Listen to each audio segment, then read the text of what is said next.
Hi there, in this video we're going to learn some typical filler words. So what are filler words?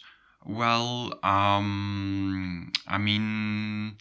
exactly, these are filler words. Well, and these are typically handy for Dutch students because when you're thinking about making the right construction, and in Dutch, yes, there are a lot of weird constructions and a lot of weird words. This gives you a little bit of time to think about what you're going to say and how you're going to say it. All right, so let's see the first 5 ones here. The first one is similar to English. It's and sometimes we say and sometimes we write it in a different way, but is a typical filler word. Don't overuse it because if someone is listening to you and you're saying it might make that person a little bit impatient. I use it, impatient. So don't overuse. Another typical one is tja or mja. And tja or mja, you're recognizing the ja there. So that's the yes in Dutch, but it's not yes. It means so it doesn't mean anything actually. So you can use it in between all your sentences.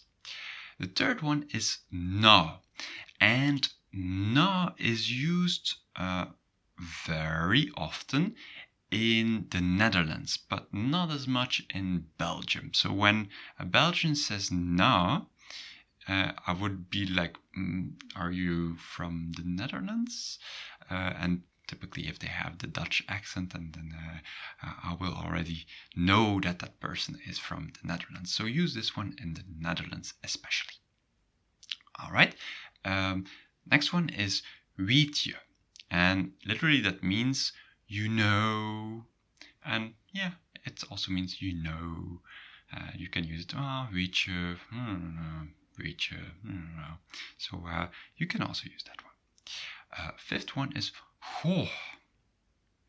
And it's also when you're not certain about something, then you could use goh. Or when you're buying you're buying yourself some time to think, of course. All right, 5 more words. That one is maar ja. And you don't really hear the R there, maar ja. And again, means nothing.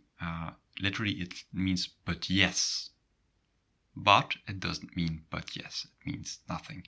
A variation is ja, maar ja.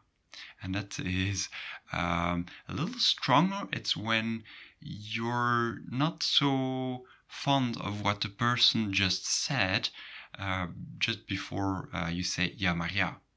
For example, if your boss says, well, you'll have to work until 7 today, then you can say ja, maar ja. And then state your opposing statements. You're saying, oh, no, I don't agree with this. Ja, maar ja. So that's when you would use ja, maar ja. All right. Next one is okay. And that means the same as in English. Okay. And sometimes it's written like this. Sometimes simply okay. So that's okay. Next one is ik bedoel. And ik bedoel means I mean.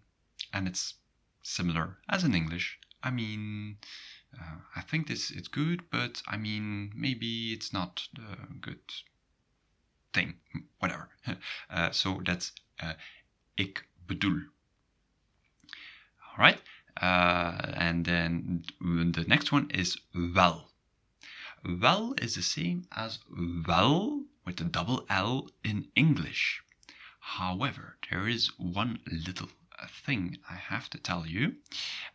Well is also the adverb of good. For example, I am good, or he works well. And it's written in the same way as this filler word, but in this case, Dutch will not use wel. It's going to use goed, because adjectives and adverbs are generally the same in Dutch. All right, so that's goed. Don't use it as an adverb. Hij werkt goed. He works well. All right, but as a filler word, you can use well with a single L. And the last one is dus. And that's a filler word too, but there's a complete other video about dus I made, so feel free to click the video that's there, up there, with more explanations about dus. And dus means so in Dutch. So, or dus. Tot ziens.